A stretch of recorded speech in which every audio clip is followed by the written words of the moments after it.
सौ साल पहले इटली के एक जीनियस लियोनार्डो दा विंची ने एक ऐसी पेंटिंग बनाई थी जो आज भी एक मिस्ट्री बनी हुई है, मोनालिसा। आखिर ऐसे क्या राज छुपे हैं इस पेंटिंग में जो इसको सबसे रहस्यमयी और फेमस पेंटिंग बनाते हैं। इस वीडियो को आखिर तक ज़रूर देखना। आप मोनालिसा के बारे में कुछ ऐसी बातें जानोगे जो आपको हैरान कर देंगी। नंबर 23। 23 जून 1852 को ल्यूक मैस्पेरो नाम के एक यंग फ्रेंच आर्टिस्ट ने पेरिस के एक होटल के चौथी मंजिल से कूदकर अपनी जान दे दी थी। वो मोनालिसा की रहस्यमयी मुस्कान के लिए पागल था, उसकी सुंदरता पर मोहित था। उसने एक सुसाइड नोट भी छोड़ा जिसमें उसने मोनालिसा के लिए अपने प्यार और सालों के इंतजार की बात की है। नंबर 22।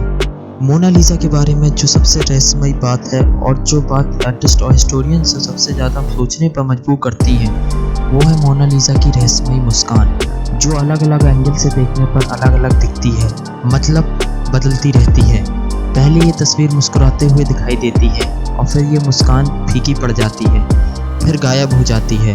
एक रिसर्च से ये पता चला है कि जिस औरत को दा विंची ने इस पेंटिंग में बनाया है वो अपने अंदर कुछ राज छुपाए हुए है, इसलिए मोनालिसा की मुस्कान इतनी रहस्यमयी है।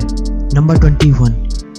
कुछ सालों पहले एक डॉक्टर ने यह कहकर सबको हैरानी में डाल दिया था कि मोनालिसा की मिस्टीरियस स्माइल का राज है उसके ऊपरी दांतों का टूटा होना, और यही वजह है कि उसका ओंठ थोड़ा दबा हुआ है। ईयर 2000 में वर्ल्ड के एक न्यूरो साइंटिस्ट डॉक्टर मार्गरेट ने बताया कि मोनालिसा की मुस्कान नहीं बदलती है बल्कि इंसान का माइंडसेट बदलता है। मतलब ये आपके दिमाग का खेल है। आप जैसा मोनालिसा को देखना चाहते हो वो वैसे ही आपको दिखाई देगा। ये इस चीज़ पर डिपेंड करता है कि आप किस चीज़ पर फोकस कर रहे हो। नंबर 20। लियोनार्डो दा विंची ने मोनालिसा को 1503 में बनाना शुरू किया था और वो 1517 तक उस पर काम करते रहे। उनको सबसे ज़्यादा समय मोनालिसा के होंठ बनाने में लगा था। मोनालिसा के होंठ बनाने में लियोनार्डो दा विंची को 12 साल लग गए थे। नंबर 19। ये बात तो सच है, मोनालिसा एक बेहद खूबसूरत पेंटिंग है और शुरू से ही ये काफ़ी मशहूर है, लेकिन इतनी मशहूर ये कभी नहीं थी जितनी कि ये तब हुई जब इसे पेरिस के एक म्यूजियम से चुराया गया। नंबर 18। दुनिया की सबसे मशहूर पेंटिंग को दुनिया के सबसे बड़े म्यूजियम से चुरा ले जाना एक बड़ी हैरानी कर देने वाली घटना थी, लेकिन इससे भी ज़्यादा हैरान कर देने वाली बात तो ये है कि इस चोरी के इल्ज़ाम में जिस इंसान को शक के दायरे में लिया गया वो हमारे एक और महान पेंटर पैब्लो पिकासो थे। जी हाँ, शुरुआत में पैब्लो पिकासो पर इसे चुराने का इल्ज़ाम लगाया गया, लेकिन बाद में काफ़ी पूछताछ के बाद पता चला कि वो उन्होंने नहीं किया है और उन पर से ये आरोप हटा लिया गया। नंबर 17। लेकिन वो कौन इंसान था जिसने मोनालिसा को चुराया था? 21 अगस्त 1911 में इसे चुराया गया, लेकिन इस चोरी की तरफ किसी का ध्यान नहीं गया और इसे अगले दिन नोटिस किया गया। म्यूजियम को इन्वेस्टिगेशन के लिए एक हफ्ते के लिए बंद कर दिया गया कि शायद म्यूजियम में कहीं और रख दिया गया हो इस पेंटिंग को। बाद में पता चला कि मोनालिसा को ल्यू म्यूजियम के एक वर्कर विंसेंजो पेरुगिया ने चुराया था। वो म्यूजियम के एक छोटे से कमरे में छिप गया। म्यूजियम के बंद होने के बाद पेंटिंग को कोट में छिपाकर फरार हो गया। नंबर 16। विंसेंजो इटली का एक देशभक्त नागरिक था। उसका ये विश्वास था कि लियोनार्डो की ये पेंटिंग उनके देश में वापस आ जानी चाहिए और इसे इटली के म्यूजियम में दिखाया जाना चाहिए। 2 साल बाद विंसेंजो को तब पकड़ लिया गया जब वो मोनालिसा को लेकर फ्लोरेंस शहर के आर्ट म्यूजियम के डायरेक्टर को इसे बेचने वाला था। 2 हफ्ते तक मोनालिसा को इटली के म्यूजियम में रखने के बाद 4 जनवरी 1914 को वापस पेरिस के म्यूजियम में लाया गया। विंसेंजो को उसके क्राइम के लिए 6 महीने की जेल हुई, लेकिन इटली ने उसे देशभक्ति के लिए उसका स्वागत किया। नंबर 15। मोनालिसा की एक जुड़वा पेंटिंग भी मौजूद है जो लियोनार्डो दा विंची के मोनालिसा जैसी दिखती है।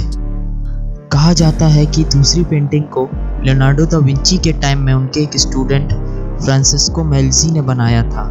ये दूसरी पेंटिंग स्पेन की राजधानी मैड्रिड के प्राडो म्यूजियम में रखी गई है। नंबर 14।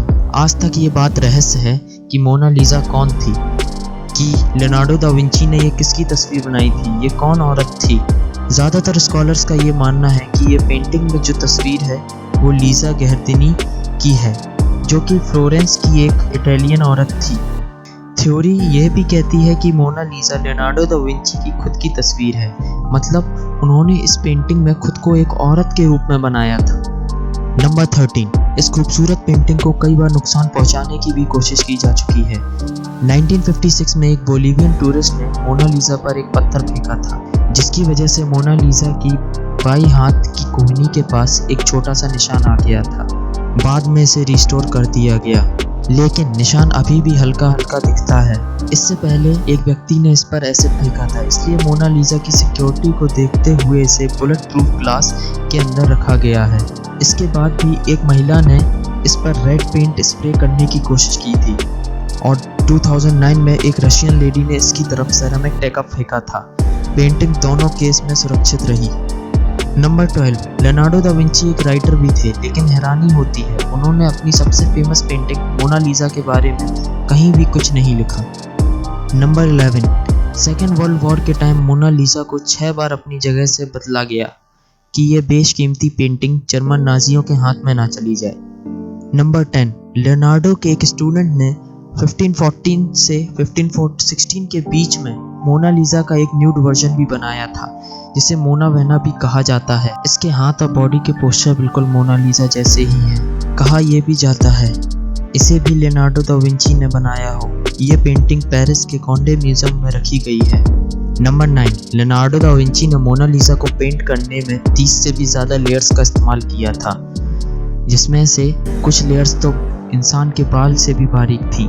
नंबर 8, मोनालिसा दुनिया की सबसे मोस्ट वैल्यूएबल पेंटिंग में से एक है। जीनियस वर्ल्ड ऑफ रिकॉर्ड्स में मोनालिसा दुनिया की सबसे हाईएस्ट वैल्यू वाली पेंटिंग है। 1962 में इसकी कीमत 100 मिलियंस मापी गई थी और 2021 में 867 मिलियंस की है। लेकिन फ्रेंच हेरिटेज लॉ के अकॉर्डिंग इसे ना ही तो बेचा जा सकता है ना ही खरीदा जा सकता है, क्योंकि ये पब्लिक के लिए है। नंबर 7, 1519 में दा विंची की डेथ के बाद मोनालिसा फ्रांस के राजाओं के प्राइवेट कलेक्शन का हिस्सा बन गई थी। फ्रेंच रेवोल्यूशन के बाद मोनालिसा को पेरिस के लू म्यूजियम में रखा गया।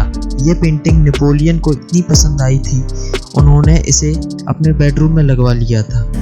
नंबर 6, जितना आपको लगता है ये पेंटिंग उससे काफ़ी छोटे साइज़ की है। इसका साइज़ 30 बाई 21 इंचेस है और इसका वज़न 8 किलोग्राम का है।